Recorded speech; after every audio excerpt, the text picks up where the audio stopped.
ரேவதி, உன் மனசுக்குள்ள என்ன ஓடுதுன்னு எனக்கு நல்லா தெரியும்டி. நீ நினைச்ச மாதிரி கார்த்தியும் இங்க வரப்போறதும் இல்ல, உன்னால அவன் கூட பேசவும் முடியாது.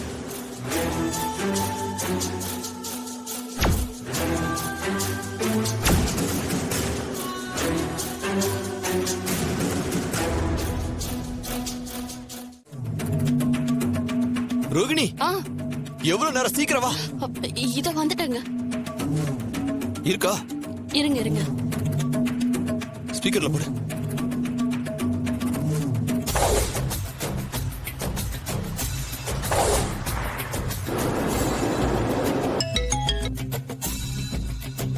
ஹலோ.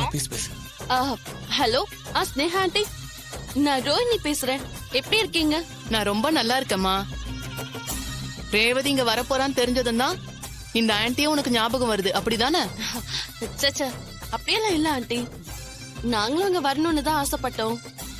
ஆனா ரேவதி விஷயத்தால எல்லாரும் கொஞ்சம் டென்ஷன்ல இருக்கோம். உங்க பதட்டம்லாம் எனக்கு நல்லா புரியுதுமா. அங்க நடந்ததெல்லாம் உங்க அம்மா என்கிட்ட சொன்னா. அதான் ரேவதிய ஒரு 6 மாசம் கனடால வச்சுக்கோன்னு சொன்னதும் நான் யோசிக்காம சரின்னு சொல்லிட்டேன்.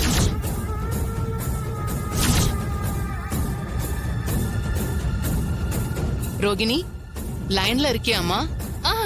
இருக்கேன் ஆண்டி. அம்மா தான் ரேவதி 6 மாசம் கனடால வச்சிருக்கிறதால ஏதோ பிரச்சனை வராதா, ஒருவேளை பிரச்சனை வந்தா என்ன பண்றதுன்னு உங்ககிட்ட கேட்க சொன்னாங்க. அத பத்தி எல்லாம் உங்க அம்மாவை எந்த கவலையும் பட வேண்டாம்னு சொல்லு. எனக்கு இங்க பெரிய பெரிய ஆபீசர்ஸ் எல்லாம் தெரியும்.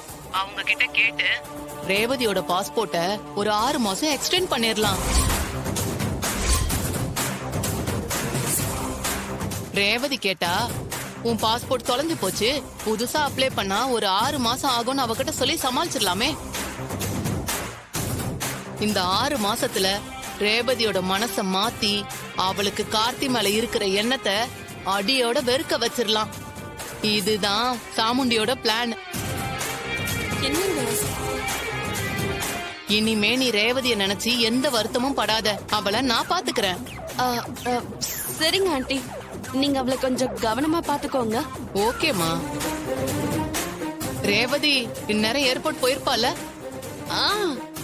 ஆமா ஆண்டி, அம்மா தான் கூட போயிருக்காங்க. அதனாலதான் நான் உங்களுக்கு கால் பண்ணேன். சரிங்க ஆண்டி, ரேவதி அங்க வந்ததும் நீங்க எனக்கு கால் பண்ணுங்க. நான் போன் வைக்கிறேன். சரி ரோகிணி. சரிங்க ஆண்டி, நான் வைக்கிறேன். என்னங்க, கார்த்தி சந்தேகப்பட்டது சரிதாங்க.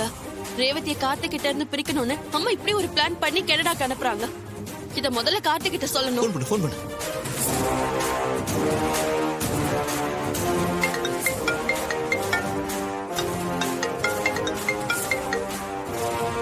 ஹலோ, சொல்லுங்க. நீங்க உங்ககிட்ட போன் பண்ணி பேசுனீங்களா? நான் பேசுனேங்க. நீங்க சொன்ன மாதிரியே தான் நானும் பேசுனேன். நீங்க சந்தேகப்பட்டது சரிதான். சிஸ்டர், என் போன் ஸ்விட்ச் ஆஃப் ஆயிடுச்சு. ஒரு முக்கியமான கால் பேசணும். உங்க போன் கொஞ்சம் தரீங்களா? சரி, இந்தாங்க.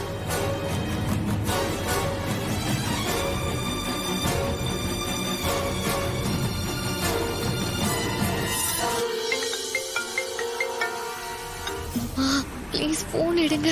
எடுங்க மாமா.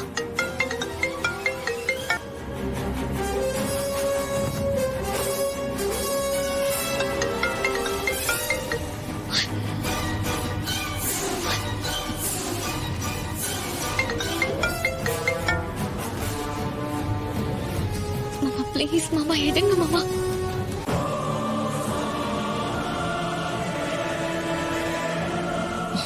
என்ன சந்திரா, யார தேடிக்கிட்டு இருக்க? ரேவதி தான்க்கா. அவ போய் ரொம்ப நேரம் ஆச்சுல்ல. வந்துருவா சந்திரா. இல்லக்கா, ரெஸ்ட் ரூம் போயிட்டு வர்றதுக்கு இவ்வளவு நேரமா ஆகும்? எனக்கு என்னமோ சந்தேகமா இருக்கு. சந்தேகமா? ரேவதி மேலையா? என்ன சந்திரா பேசிட்டு இருக்க? நாம சொன்னதை கேட்டு இப்போ ஏர்போர்ட் வரைக்கும் வந்து உட்கார்ந்துருக்கா. இன்னும் அவளை சந்தேகப்படுறியா? அக்கா, ரேவதிய பிளைட் ஏத்தி விடுற வரைக்கும் என்ன வேணாலும் நடக்கலாம். எதுக்கும் நாம ரொம்ப கவனமா தான் இருக்கணும். ஏய், நீ வேற பதட்டப்படாத சந்திரா. இல்லக்கா, கொஞ்ச நேரமாவே ரேவதியோட முகமே சரியில்லை.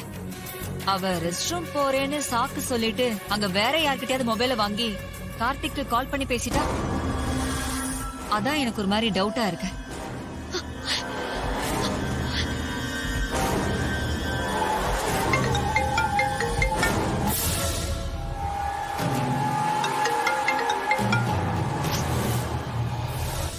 என்ன சந்திரா சொல்ற? அப்போ ரேவதிக்கு நம்ம மேல சந்தேகம் வந்திருக்குமா? தெரியலையே, ஆனாலும் ஏதோ மனசுக்குள்ள தப்பா தோணிக்கிட்டே இருக்கு. சந்திரா, நீ வா, நம்ம ரேவதி எங்க இருக்கான்னு பாத்துட்டு வரலாம். இல்ல, நீ இங்கே இரு, நான் போய் பாத்துட்டு வரேன்.